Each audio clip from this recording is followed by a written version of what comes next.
direto para 46 municípios e 72 canais. No ar.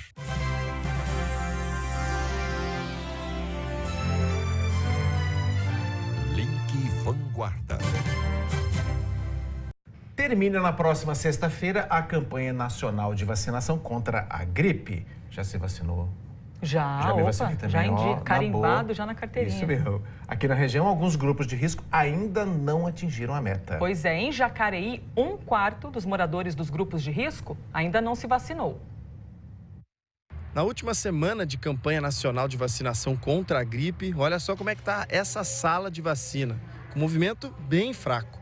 Só não está parado por causa deles, os idosos. Em Jacareí, a vacinação de quem está na terceira idade já passou de 90%. A dona Tereza fez essa estatística aumentar ainda mais hoje. Também, com uma saúde da inveja e uma vontade de trabalhar, ela não quis ficar sem se proteger. Nunca fiquei sem tomar, sempre tomo.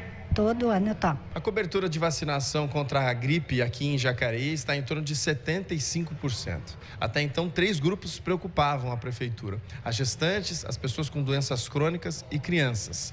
Na última semana, um balanço atualizado mostrou que as crianças atingiram um nível aceitável. A preocupação, então, agora segue apenas com as pessoas com doenças crônicas e as gestantes. A vacina protege o público-alvo contra o vírus influenza dos tipos A, H1N1, A, H3N2 e B. A Maria Fernanda tem uma cardiopatia congênita, por isso veio tomar a vacina. Ela só deixou para vir na última semana, porque na semana passada ela estava gripada. Não pude porque eu estava doente. A gente nunca sabe, né? A gripe pode... A gripe pode matar, né? Muitas vezes é perigoso. A preocupação da Maria Fernanda é a mesma da Diretoria de Vigilância em Saúde de Jacareí. O diretor acredita que os índices baixos, principalmente nas gestantes, se devem aos boatos em torno da vacina. Existe um folclore que foi construído ao longo dos últimos anos, sobretudo pelas fake news nas redes sociais, que acabam interferindo na decisão. É o mais preocupante, porque a gestante tem a saúde dela e tem a saúde do bebê. Sobre a baixa adesão de pessoas com doenças crônicas, o diretor fez um apelo para que as pessoas procurem as UBSs e se imunizem. Em função dessas doenças que eles já trazem consigo, eles se tornam mais suscetíveis, é mais fácil, e a gripe, a influenza, pode ter efeitos mais danosos no organismo dessas pessoas. Então, é bastante recomendável também que elas procurem uma unidade de saúde e vão se vacinar. Cuidem primeiro da saúde. Você viu aí a fala do secretário? Fake news significa notícia falsa, que muita gente embala nessa notícia. Não pode tomar não, que isso vai matar, que não sei o quê. Por favor, vá se informar com o seu médico para ver se você pode ou não. Aí você resolve logo isso. Sabe por quê? Olha como é que os índices estão baixos, né, Liz? Aí, ó. Vamos ver aqui, ó. Em São José dos Campos, as pessoas com doenças crônicas, apenas 54% se vacinaram até agora. As gestantes, pouco mais de 60%, assim como as crianças também. Ou seja, chegou a hora de vencer isso daí e procurar se informar direitinho para você não perder essa oportunidade. Quando você receber uma mensagem pelo celular, é muito interessante compartilhar a informação, mas vá lá e veja quem é que escreveu aquilo, depois cheque na fonte, quem é que está dizendo aquilo. Se informar é muito bom, compartilhar também, mas fica ligado, tá? A autoria, quem é que escreveu aquilo. Falando de vacinação e dessa meta, né, porque é imposta aí uma meta para poder ter controle da saúde do pessoal, e essa meta precisa ser atingida. Atibaia é uma outra cidade que está com a meta bem abaixo do esperado, então bora falar com o Lucas Rangel. E aí, Lucas, boa tarde.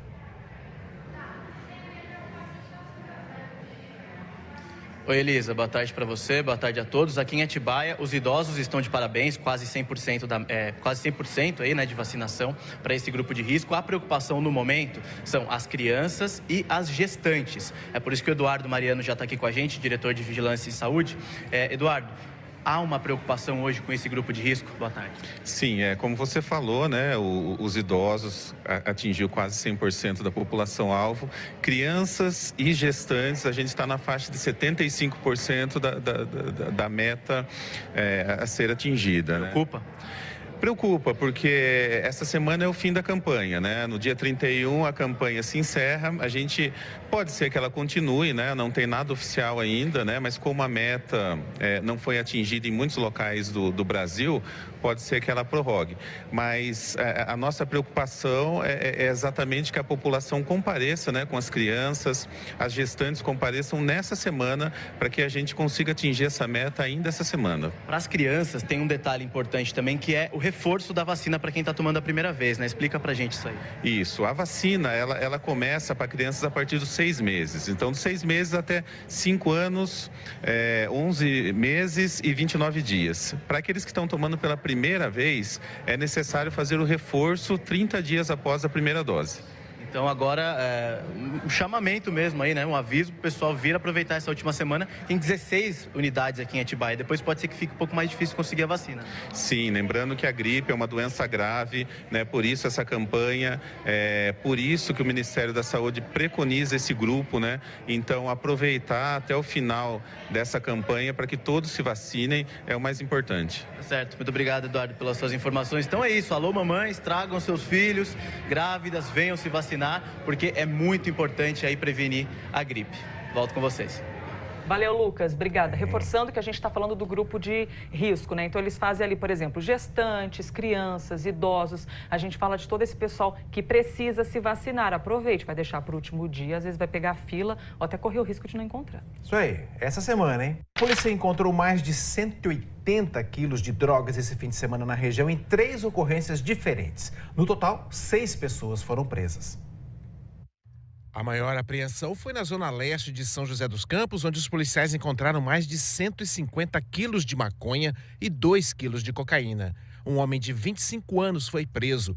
Também em São José, mas na zona sul da cidade, a PM encontrou 16 quilos de maconha e prendeu uma pessoa. Em Roseira, os policiais prenderam 4 pessoas e apreenderam 11 quilos de drogas, além de celulares e dinheiro. Você está por dentro das notícias que chamaram a atenção aí no fim de semana, mas tem um jovem desaparecido que teria pulado no Rio Paraíba e as pessoas não encontraram mais esse jovem, ele tem 23 anos. A gente vai para o alto então conversar com a Vanessa Vantini, porque os bombeiros retomaram hoje de manhã as buscas por esse jovem de 23 anos em São José.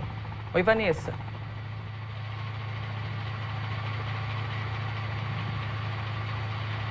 Oi, Elisa, boa tarde para você, boa tarde a todos. A gente inclusive acompanha aqui do alto, né, o trabalho dessa equipe do Corpo de Bombeiros. Nós estamos sobrevoando aqui o Rio Paraíba do Sul, bem na altura aqui do bairro Santana, estamos bem próximos aqui da ponte Minas Gerais.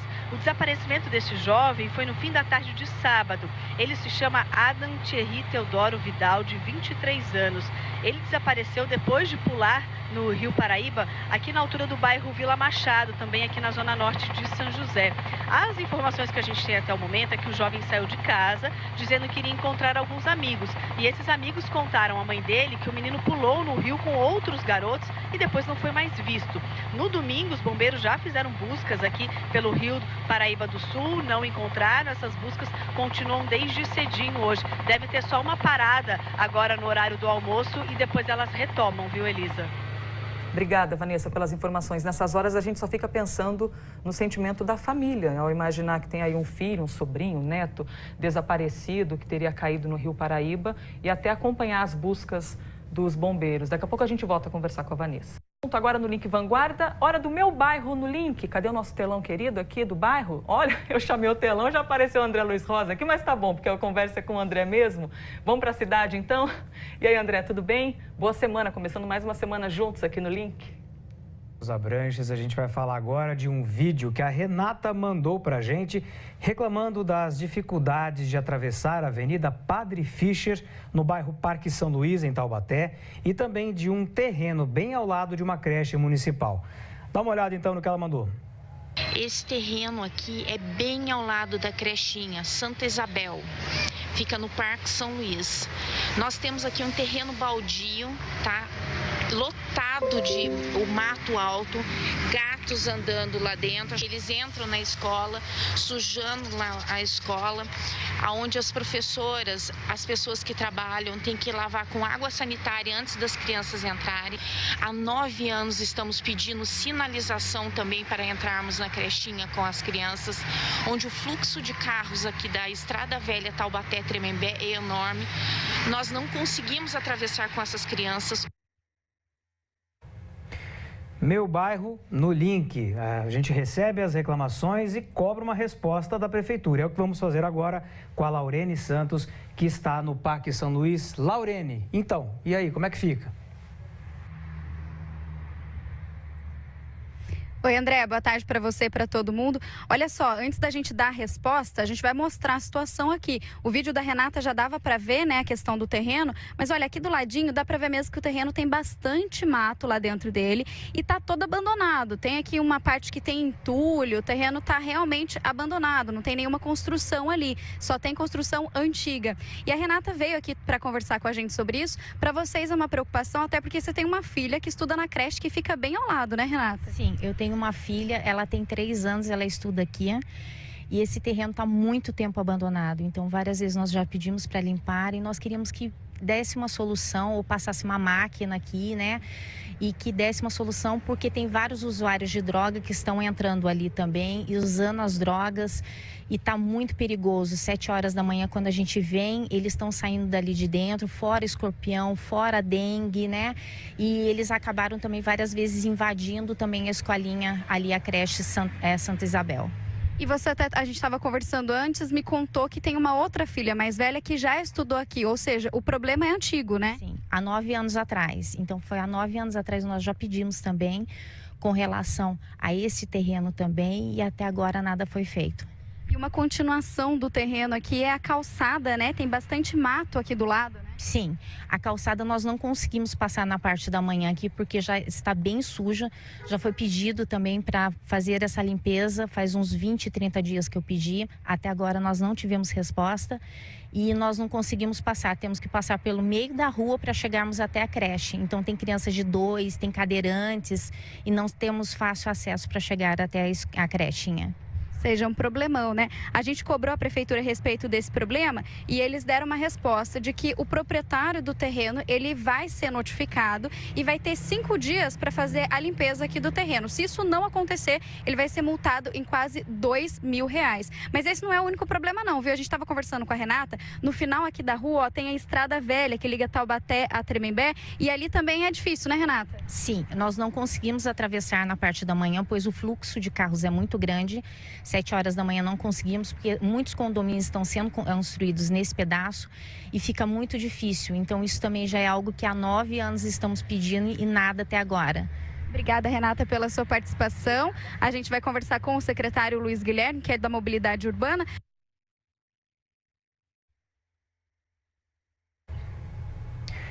Ó, nós tivemos um problema no sinal da Laurene Santos, mas a gente volta daqui a pouquinho. Inclusive, nós já mostramos aqui no Link Vanguarda várias reclamações da falta de sinalização em vários bairros aqui de Taubaté.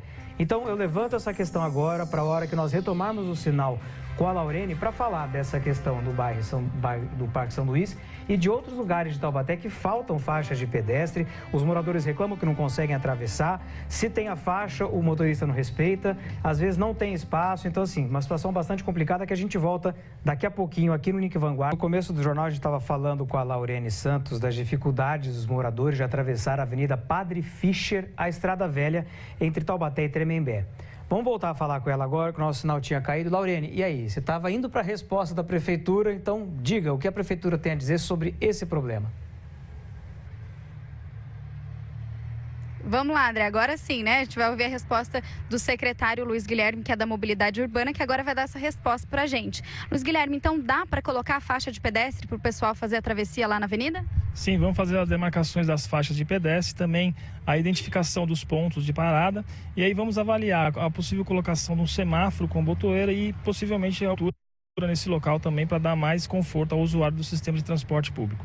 E tem uma previsão de quando isso vai acontecer? Pelo menos as faixas ali para o pessoal poder fazer a travessia segura? As faixas vão programar para instalar nos próximos 30 dias e aí vão fazer análise com relação à colocação de semáforo. A gente depende da contratação de uma empresa terceirizada para poder fazer serviço, mas aí vamos também avaliar e colocar na nossa programação. Obrigada, secretário, pela participação. Então a gente vai acompanhar, né, André? De volta aí para o estúdio. Tá certo, a gente acompanha mesmo e cobra se o resultado não for feito. Obrigado, Laurene, bom trabalho para você. A gente está aproveitando que esse é o momento agora que a gente entra, que é um momento mais de estiagem, né? Para um pouco de chover, vão ter dias como esse que nós estamos mostrando, sem nenhuma nuvem no céu. E aí a nossa atenção tem que ser maior ainda, né? Com a economia de água. Então vamos dar um panorama de como estão as represas aqui na nossa região. As represas de Santa Branca, Paraibuna e essa aqui do Jaguari, onde nós estamos, elas represam a água do Rio Paraíba do Sul. A bacia do Rio Paraíba do Sul está operando com 60% da capacidade. Só para a gente ter uma ideia, o ano passado estava com 55%. Falando agora do sistema Cantareira, que inclui aí outras cidades da nossa região, entre elas Nazaré Paulista, Bragança, Vargem, o sistema Cantareira, então, está com a capacidade em 58%. Ano passado estava nesse mesmo período com 46%. A situação é um pouco melhor que no ano passado, mas a mensagem de economia de água continua, já que a gente entra num período de seca agora, né? Com vocês aí no estúdio. Bem gelada, às 7 da manhã fez 4,9 graus. A cidade amanheceu encoberta por geada que foi registrada pelos moradores. Além dos gramados, alguns carros também ficaram com a cobertura fina de gelo, típica de um amanhecer com geada. Difícil fazer as crianças acordarem para ir para a escola, hein? A informação do CPTEC é que esse frio todo foi causado pela passagem de uma frente fria pela região entre sexta e domingo. Os reflexos dessa frente devem continuar provocando manhãs com temperaturas baixas na serra até pelo menos quarta-feira. Embora a menor temperatura oficial medida pelo CPTEC tenha sido de 4,9 graus centígrados, alguns termômetros digitais espalhados pela cidade chegaram a apontar temperaturas negativas. E depois do fim de semana com esse friozinho mais forte, a segunda-feira chegou com temperaturas em elevação e deve ficar assim pelos próximos dias. Enquanto a gente faz o jornal, a gente também fica de olho aqui, hein, na rede social, ver o que a galera está comentando. Vamos ver aqui no telão, Abranches, alguns comentários do pessoal? Olha a Valdete, ó. Lê aí, ó. Acho legal esse gesto de ajudar pessoas de rua. Sobre a nossa reportagem, muito legal. Eu colaboro com minha paróquia, Deus abençoe essas pessoas. São anjos na vida dos moradores de rua. Ei, que legal, tem Valdete. Que colaborar mesmo. Cássia de Regina, legal a imagem dela aqui, ó, Caraguatatuba. Aqui em Caraguá tem um projeto onde fazemos máscaras para pessoas com tratamento de câncer. Tá aí, ó, tem que trabalhar mesmo e ajudar as pessoas. O Lucas está falando que essa madrugada foi bem gelada, mas gosta mais do calor. Elias Fernanda de Piquete falou, hoje no Pico dos Marins fez menos 3 graus. Isso mesmo? Puxa vida, Senhor, hein? que gelada. Também tem comentário de Caçapava, Tremembé. Muito bom, obrigada, pessoal, pelos comentários. De volta com o link, os pescadores de camarão do litoral estão se preparando para voltar ao mar, porque essa semana termina o chamado defeso. É o período em que a pesca de camarões é proibida. Ontem foi dia de pedir proteção para o trabalho que vai recomeçar. Todo mundo ansioso para poder voltar ao mar. Depois de 3 meses sem poder pescar camarões, a família toda da Maria Cristina veio para a cerimônia. Tão importante quanto voltar ao trabalho é pedir a proteção de São Pedro Pescador e de Nossa Senhora dos Navegantes. Meu marido vai para o mar, né? Ele vai pescar e eu fico na barraca com a minha família, né? A gente vem pedir bênçãos, né? Pedindo para que Deus, né, prospere essa pescaria que abre agora dia 1º de junho, que eles voltam para o mar. A celebração é ainda mais especial para o Nilo, presidente da Associação de Pescadores. É que ele faz aniversário no dia 29 de junho, dia de São Pedro. Parece que já vem de sangue, já vem um dom que nasci bem no dia e virei pescador. E é uma coisa que eu quero morrer assim, não quero mudar de profissão nunca. Eu quero morrer pescador e ir para o mar. E de velhinho eu quero ir para o mar, se eu conseguir, né? Se Deus permitir isso para mim, né? E para todos aqui, a bênção é a garantia de poder voltar ao mar protegidos. Pedro, pescador, né? Cristo, quando o chamou, ele estava pescando junto com os seus irmãos, junto com todos, né, os seus parentes. E por isso que ele é chamado, como ele é nosso padroeiro, o padroeiro dos pescadores, porque ele era um pescador. Esses pescadores, esses que representam uma dezena de outros pescadores que todos os dias saem neste mar. Com a bênção do padre, são os santos que guiam os pescadores e os fiéis até a beira da praia. Santa Maria, Mãe de Deus. E depois da procissão a pé, os barcos vão ao mar na procissão marítima. Cerca de 10 embarcações, todas enfeitadas, percorrem esse caminho saindo do Pier do Camaroeiro, passando pela prainha, até a praia Martim de Sá. E aqui as orações continuam e o santo padroeiro acompanha os pescadores. Durante o caminho tem mais bênção, agora para os barcos. Toda a procissão é guiada pelo barco do Carlos. Ele é o marido da Maria Cristina, que mostramos no início da reportagem. E são eles que levam o padre e os santos. Uma honra para toda a família. É um esforço grande que a gente teve para fazer uma embarcação. Tinha uma embarcação menor, aí a gente lutou para fazer um maior para dar mais conforto para o trabalho, né? E é um prazer ter essa galera toda aqui acompanhando a gente, né? Eu quero agradecer, porque esse barco mesmo assim foi uma construção. Foi de pouquinho, a gente foi construindo, então assim, tudo é graça. Então é só agradecer mesmo. Legal, então na sexta-feira termina esse período do defeso, que é quando os camarões ficam ali tranquilinhos, se reproduzindo, depois disso os pescadores voltam à ativa. O acesso à costa sul de Ilhabela voltou a ser feito pela estrada que estava interditada até sábado.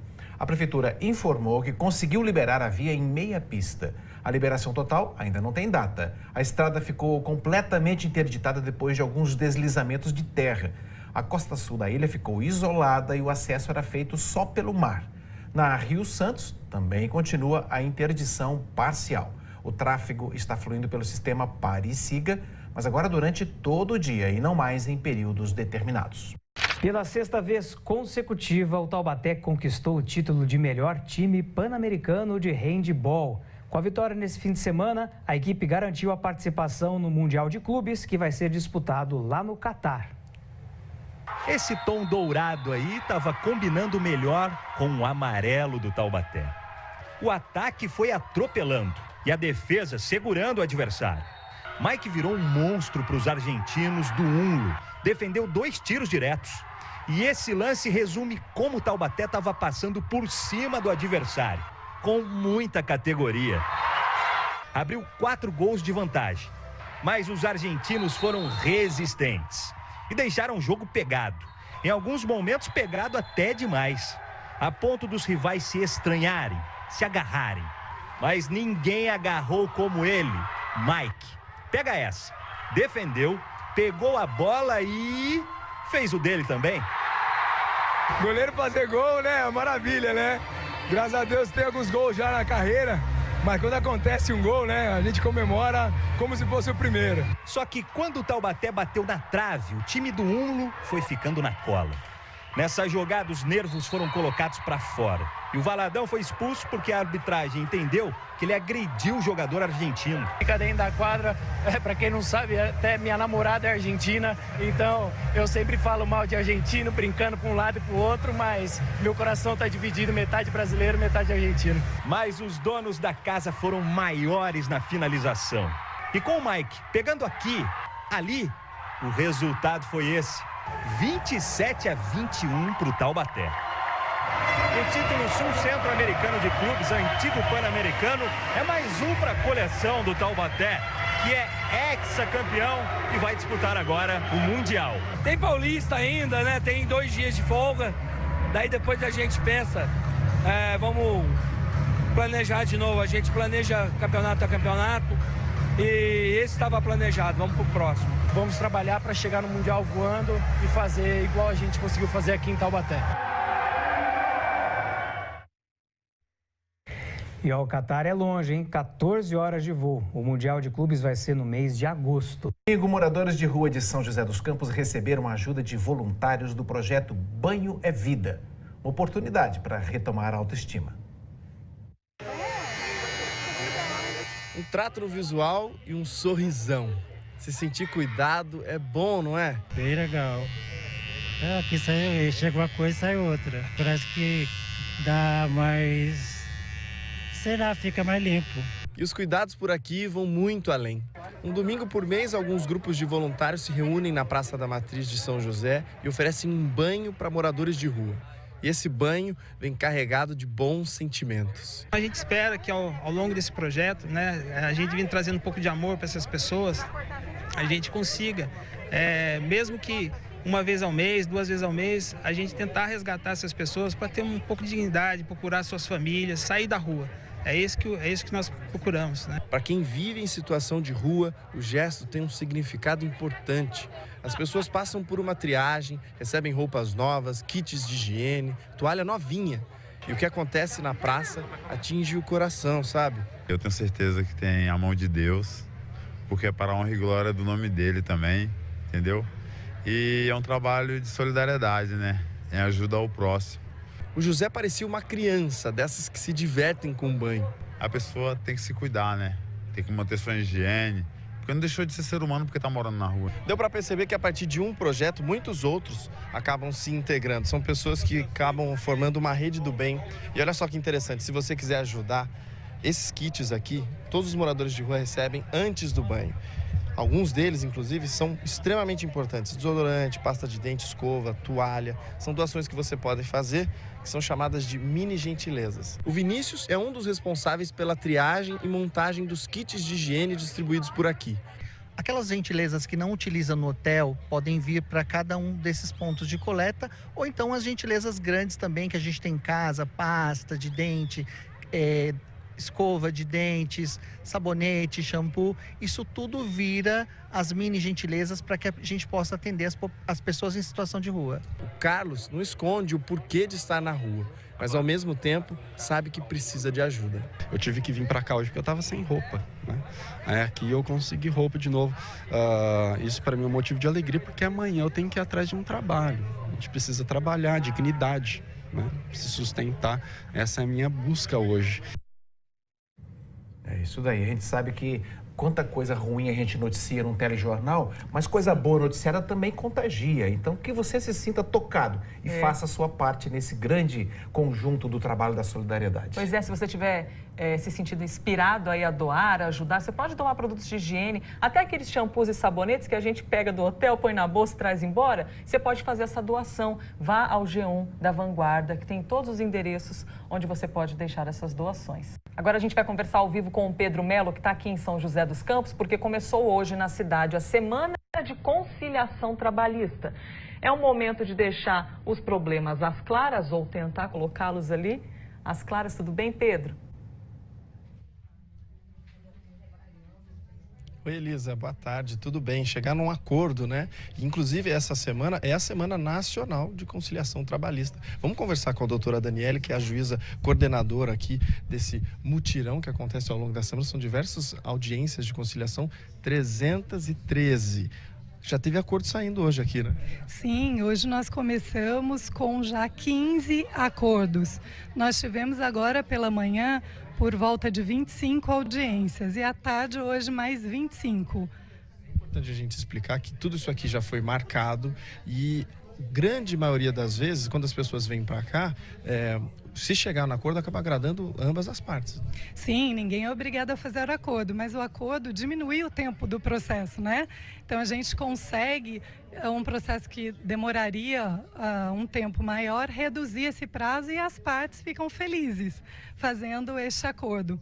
Quem quiser e tiver interesse, independe da instância, inclusive você estava explicando, né? A pessoa pode buscar o fórum, né? E fazer o pedido para marcar uma audiência de conciliação. Sim, em qualquer fase processual, a gente pode atuar e conseguir fazer o acordo. Basta a parte querer ter um processo trabalhista e nos procurar.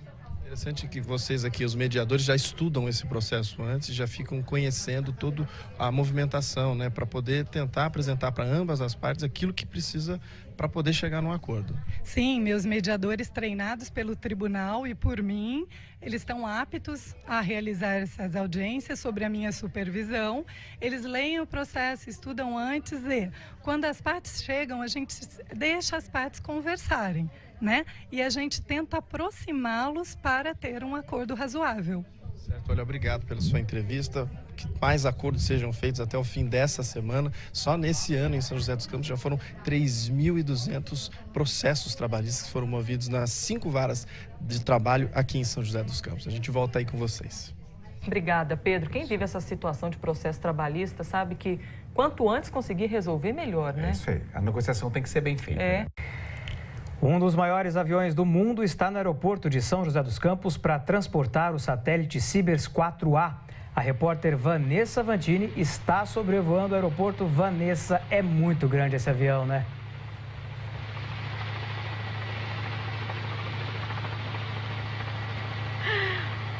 André, realmente a diferença dele para os outros é muito grande. Esse aqui é um Boeing 747 cargueiro. Abrindo um pouco mais a imagem, agora a gente consegue observar e até comparar, né, com os outros aviões que estão próximos, como ele realmente é grande. Esse 747 pousou aqui em São José dos Campos por volta das 9h30 da manhã.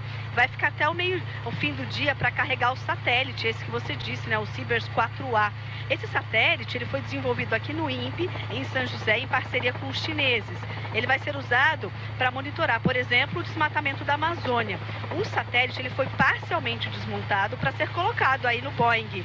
Ele fará uma viagem de 16 mil quilômetros até a China, onde será remontado e passará por mais alguns testes antes de ser lançado ao espaço. A previsão, viu, André, é que esse lançamento ele seja feito no segundo semestre. Com você. Valeu, Vanessa. Aproximando um pouquinho mais a imagem, o satélite vai entrar pelo bico do avião. Vocês estão vendo ali, tem a portinha que está aberta. Eles levantam o bico para o satélite entrar. O aeroporto de São José, ele tem estrutura para receber aviões desse porte, só que a parte logística precisa vir de outros aeroportos, como de Campinas, por exemplo. Por isso que houve essa demora toda aí. Mas muito bonito esse 7. De Pindamonhangaba, ainda falando de aviação, ficou movimentado nesse domingo, mas por aviões um pouquinho menores. Pilotos e apaixonados por aeromodelismo participaram de um encontro e o público acompanhou bem de perto as manobras e as acrobacias. Tudo o que acontece lá em cima está nas mãos de quem viaja no aeromodelismo aqui embaixo. Réplicas de aviões numa escala muito menor, como esse modelo alemão da Segunda Guerra Mundial. As asas que o homem não tem fascinam esses caras. Aqui eles colocam essa vontade no ar. E olhando assim, pode até parecer fácil para quem está assistindo. Parece que é brinquedo de criança, né? Mas com certeza é brinquedo de adulto. E sem sombra de dúvida, deve ser muito difícil aquelas acrobacias ali que eles fazem, entendeu? É por aí, viu? Imagina comandar a réplica em miniatura de um jato como esse, que custa aproximadamente R$30 mil. Quando ele levanta voo, a velocidade pode chegar a 300 km por hora. É de perder de vista. Tem que ficar muito ligado para não perder o controle. Ele leva muito combustível. Esse jato, por exemplo, leva 4 litros de querosene. Então, a inércia é muito alta. Então, as pessoas têm que se habituar com aviões pesados. As curvas são muito abertas, né? Ele demora para reagir por causa do peso, né? Aí é muito treinamento, né? Eu pratico aeromodelismo há 35 anos, sem interrupção, né? Já teve vários episódios, né, de treinamento que voltou numa caixinha de sapato. Esse foi o aberto de aeromodelismo de Pindamonhangaba. Como a cidade está na rota do aeroporto de Guarulhos, os aeromodelos e os aviões que fazem a ponte aérea pareciam ter o mesmo tamanho. E olha a oportunidade que eu ganhei. O Júlio, que é instrutor, colocou nas minhas mãos a responsabilidade de fazer um voo. Então ele vai me ensinar a voar com aquele helicóptero que já está ali na pista. Mas é bem difícil manter a estabilidade do aeromodelo. O helicóptero só não caiu porque o Júlio ficou ali do meu lado, como uma babá, sabe? Com outro controle nas mãos para não deixar cair. E de 0 a 10, minha nota foi... Primeira aula, uma nota 7. Cara de pau. Vamos agora sério. Que nota você daria hoje? 3,5. Já o Júlio, ganhou nota 10. Curte aí um pouquinho do que essa fera do aeromodelismo sabe fazer.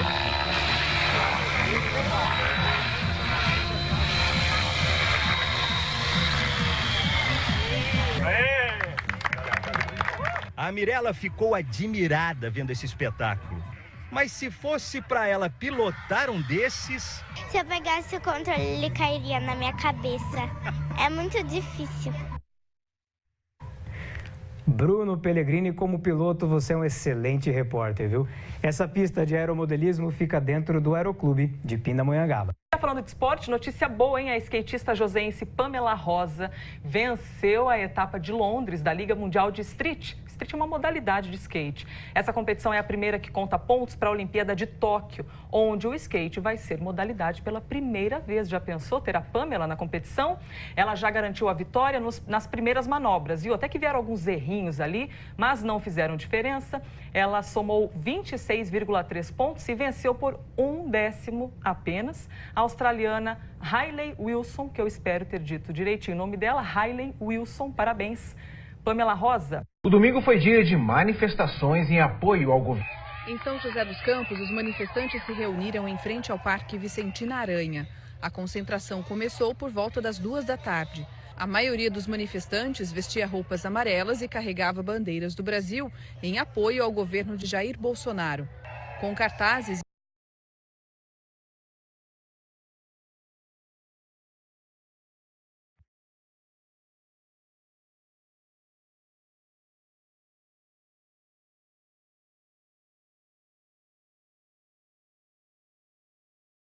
O domingo foi dia de manifestações em apoio ao governo. Em São José dos Campos, os manifestantes se reuniram em frente ao Parque Vicentina Aranha. A concentração começou por volta das 2 da tarde. A maioria dos manifestantes vestia roupas amarelas e carregava bandeiras do Brasil em apoio ao governo de Jair Bolsonaro. Com cartazes e faixas, eles defenderam medidas como a reforma da Previdência e o pacote anticrime do ministro Sérgio Moro. Estamos aqui para manifestar esse apoio de que o Brasil precisa mudar. E as leis que estão em tramitação, essas propostas que melhorem o Brasil, precisam ser aprovadas. Durante o protesto, foi cantado o hino nacional. Os filhos desses solos, mãe, gentil, pátria amada, Brasil. O ato foi organizado pelo Grupo Direita São Paulo, São José dos Campos. Segundo a organização, 1.500 pessoas participaram do ato. A Polícia Militar não acompanhou a manifestação. Em Taubaté também teve protestos. Cerca de 700 pessoas, segundo a organização do movimento, se reuniram na Praça Santa Terezinha, em apoio às medidas do governo federal. A Polícia Militar não divulgou um balanço da manifestação em Taubaté.